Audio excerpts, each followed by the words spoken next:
Hello, hello tout le monde, j'espère que vous allez bien et bienvenue dans cette vidéo hebdo où je fais le récapitulatif de ce qui s'est passé sur les cryptos cette semaine. Alors commençons directement sur le Bitcoin.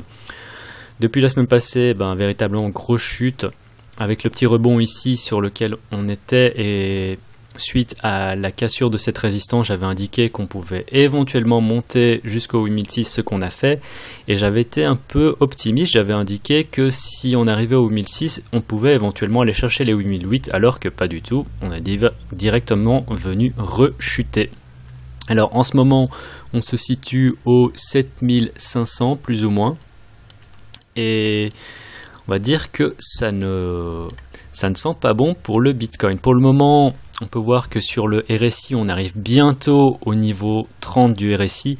Alors 30 historiquement, on peut voir que ici, on était arrivé au 30 et ici on était venu descendre un peu plus bas que les 30. Mais donc on devrait arriver très très bientôt au 30 et encore un retracement un peu plus conséquent que ce qu'on a connu ici n'est pas à exclure. D'ailleurs, moi je pense véritablement qu'on va venir chercher ici ce support oblique, qu'on va peut-être pénétrer un peu plus bas que celui-là et que l'on connaîtra ensuite une remontée. Si l'on s'en tient simplement véritablement à cette figure, la logique, mais après le marché n'est jamais logique et on ne sait jamais ce qui va se passer en termes de news ou autre, on devrait connaître ici un rebond qui correspondrait aussi véritablement à une zone de survente sur le RSI qui nous emmènerait petit à petit à nouveau vers la zone de résistance oblique ici, qui correspondrait éventuellement en fonction du moment où on l'atteint plus ou moins aux 9000. Ça, ce serait la logique. Donc à voir comment est-ce que ça se passe dans les prochaines semaines, rien n'est moins sûr. Donc si cette zone ici elle ne tient pas, il y aura les 6005 et ensuite les 6000. Mais ça fait déjà plusieurs temps que je vous en parle et je pense que l'on tiendra aussi cette zone de support. Si on tient ce support, véritablement ce sera quand même assez positif sur le Bitcoin globalement, parce que ça voudrait dire qu'on est véritablement en train d'établir des bottoms de plus en plus haut, donc ici au 6000, ici au 6005 et ici plus ou moins au 7000. Et ça, ce serait globalement positif. Même si après ça, il faudrait commencer quand même à avoir des tops qui sont quand même de plus en plus hauts, ce qui n'est pas le cas pour le moment. Mais donc, pour continuer à parler du Bitcoin sur le 4 heures, on peut voir qu'on a connu ici véritablement, on peut voir un double top, il est davantage visible sur un double bottom, qui est davantage visible sur le 1 heure avec une divergence sur le RSI, mais aucun volume. Donc ça c'est problématique, je vous en parlais déjà la semaine passée, du manque de liquidité, le manque d'acheteurs sur le Bitcoin, et pour le moment ça sent pas bon du tout. Donc ici on peut voir donc double bottom, pas de volume, rechute, on se situe maintenant au sein de ce triangle symétrique, il n'est pas impossible que l'on vienne casser encore plus haut. Alors je dis pas qu'une cassure à la hausse est impossible, mais il faut véritablement dans un premier temps qu'on vienne casser les 7006. Si on arrive à casser les 7006, peut-être qu'on pourra venir aller chercher cette zone entre les 7008 et les 8000. Mais ça crée quand même une certaine résistance. Donc à voir comment est-ce que ça se passe dans les prochains jours. Vers le bas, donc il y a véritablement cette zone. Et vers le haut, 7006 et 8000. Mais moi je suis davantage partisan du fait que l'on va venir taper dans cette zone ici pour ensuite connaître un rebond. Ensuite, parlons un peu de l'Ethereum. Ethereum, il y a pas mal de signaux contraires sur l'Ethereum. C'est-à-dire que par exemple, si on regarde ici l'Ethereum contre le dollar, ici aussi on a connu un double bottom, donc comme sur le Bitcoin, et comme sur le Bitcoin, pas de volume. Donc ce manque de volume pourrait éventuellement encore nous faire rechuter et nous faire à nouveau taper sur ce support ici au 570. Et sinon, vers le haut, il faudrait véritablement dans un premier temps qu'on arrive à passer au-dessus des 620. Et si on y arrive, pour être véritablement positif, il faudrait casser au-dessus des 640. Sur le daily, l'Ethereum, on peut voir qu'il est plus ou moins au niveau 40 du RSI.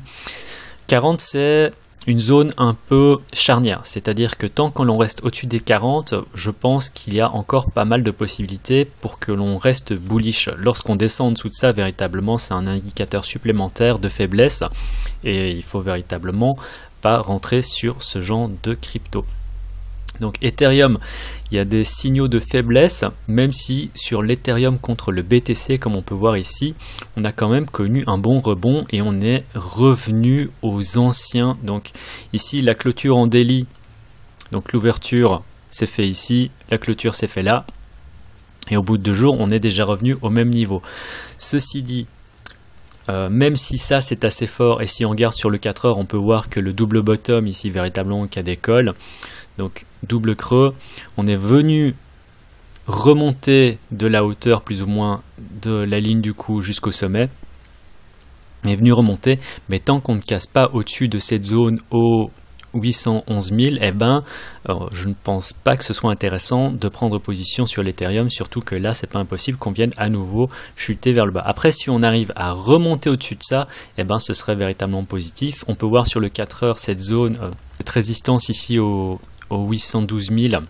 Ça correspond sur le 4 heures à la moyenne exponentielle à 50 et sur le daily ça correspond à la moyenne mobile exponentielle à 10.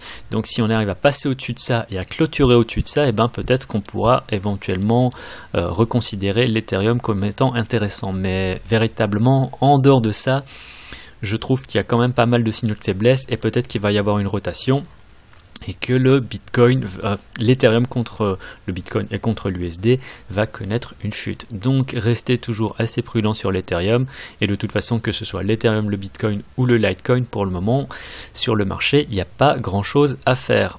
Alors le Litecoin, alors ça c'est le Litecoin contre le BTC. Contre l'USD, on peut voir ici qu'il y a véritablement cette grosse downtrend.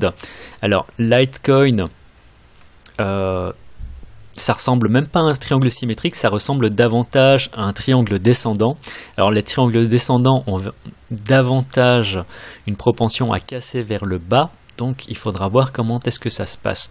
On peut voir ici RSI pas encore, quand même à des niveaux assez bas, mais pas encore aussi bas que les précédents bottoms qu'on avait connus ici. On est venu véritablement taper sur le support ici, et on est revenu remonter, mais on est déjà à nouveau en baisse. Donc Litecoin, véritablement pas de signaux de force. Et ça peut être un assez gros problème. D'ailleurs, ça ne m'étonnerait pas que dans les jours qui arrivent, on vienne à nouveau taper les 110, voire encore plus bas.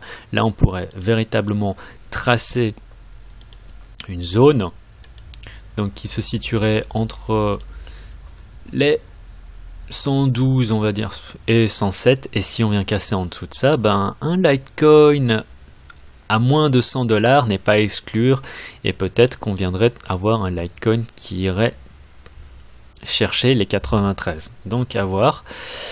Le Litecoin pour le moment, enfin c'est pas que pour le moment, ça fait déjà un certain temps qu'il ne montre aucun signe de force. Contre le Bitcoin, on peut voir ici que ça se trade en range, et ce depuis déjà la fin mars, donc ça fait déjà presque 2 mois que le Litecoin se trade au sein de ce range. Le seul point positif que je pourrais trouver au Litecoin, c'est que normalement Bitcoin devrait arriver en survente et connaître un rebond. Bien sûr, tout ceci, ce n'est que dans le cas où le Bitcoin fait véritablement un rebond. S'il ne fait pas de rebond, eh ben, le Litecoin va continuer à descendre. Si maintenant Bitcoin connaît une petite remontée, eh ben, le Litecoin connaîtra une remontée également avec lui. Donc voilà, c'était tout pour les 3 cryptos dont je parle d'habitude. Je vais vite parler de certains alts et puis je vais arrêter cette vidéo. Comme ça, ça fera une vidéo un peu plus courte que d'habitude. Ça nous fera pas de mal. À surveiller, une des choses à surveiller, je pense, c'est Binance. Alors, la semaine passée, je vous avais parlé du fait que l'on avait monté ici suite à la news sur l'échange. Bon, on est venu directement recorriger. On est venu corriger véritablement plus bas que ce que je pensais.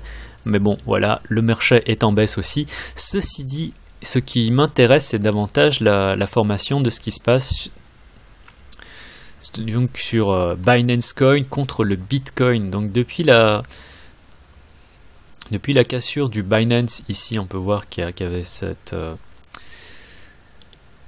résistance qu'il est venu casser ici.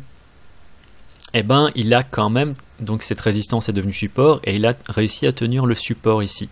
Donc ça c'est une assez bonne chose. Et si Bitcoin, donc on espère, on va voir, si Bitcoin connaît son rebond et que le Binance arrive à surperformer le Bitcoin, on pourrait venir aller chercher encore un all-time high. On pourrait venir aller chercher un autre all-time high et ça, ce serait assez intéressant. Donc, gardez le Binance Coin à l'œil. Autre chose, c'est Tron. Tron, je vous en ai parlé la semaine passée. Donc, sur le daily, gigantesque ta séance. Sur un plus court terme, malgré la chute, le Tron a réussi à quand même pas mal tenir ses niveaux. D'ailleurs, c'est le seul trade que j'ai fait cette semaine. C'était la petite montée que vous voyez ici. Bon, je me suis fait sortir davantage un peu au 950, je pense. J'ai pas été jusqu'au 970. Mais pour Tron, du coup, même s'il est un peu retracé vers le bas, il tient très très bien ses niveaux et si jamais on vient casser au-dessus des 970, on pourrait venir chercher les 1030 sur Tron, ce qui ferait un petit 6%. Bon, mais donc toujours à surveiller, ne serait-ce qu'aussi de ce point de vue de cette gigantesque pattern ici qu'on peut voir même sur le daily. Donc c'est gigantesque, là vous voyez vraiment la tasse avec la anse. Donc gardez ça à l'œil. Ontology, ONT, Ontology, je pense que ça aussi c'est quelque chose à garder à l'œil. Regardez ça. Donc après l'énorme montée, par contre on n'a pas connu de retrace très très conséquente. Je vais faire un Fibonacci, tiens, juste pour voir un peu ce que ça donne. Bon. Pas grand chose d'intéressant. Donc Ontology, ce qui m'intéresse en fait après cette énorme montée, c'est qu'on peut voir qu'il tient très très bien ses niveaux. Regardez les volumes comme ils se sont asséchés, ça veut dire aussi que les vendeurs ne sont pas là. Donc le prochain mouvement qu'il pourrait y avoir sur Ontology, véritablement ça pourrait être un mouvement encore à la hausse. Véritablement ça c'est le genre de formation qui sont très très jolis à voir.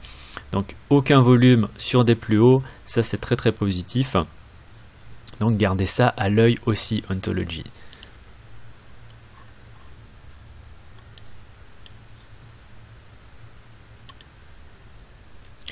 Et enfin le petit dernier c'est EOS. Alors EOS davantage pour le principe, c'est parce que c'est un des seuls qui a réussi à faire plus de 10%. Depuis les plus bas, il a fait une jolie remontée, donc 21%, donc assez conséquent. Et si on vient passer au-dessus des 169 000, il faudrait garder ça à l'œil, EOS. Donc voilà, c'est tout pour cette semaine. J'ai fait une vidéo un peu plus courte que d'habitude. Si vous avez des questions, n'hésitez pas à me mettre ça dans les commentaires. N'oubliez pas le pouce en l'air comme d'habitude. Ça me fait énormément plaisir. Si vous avez des petits messages d'amour, mettez-moi ça aussi dans les commentaires. Ça me fait aussi plaisir. Les messages de haine, évitez. Mais bon, comme toujours, c'est dur de les éviter. Si vous avez des cryptos que vous voulez que je regarde, aussi mettez-moi ça dans les commentaires. En attendant, on se voit la semaine prochaine. C'était le cryptographe. Tchuss.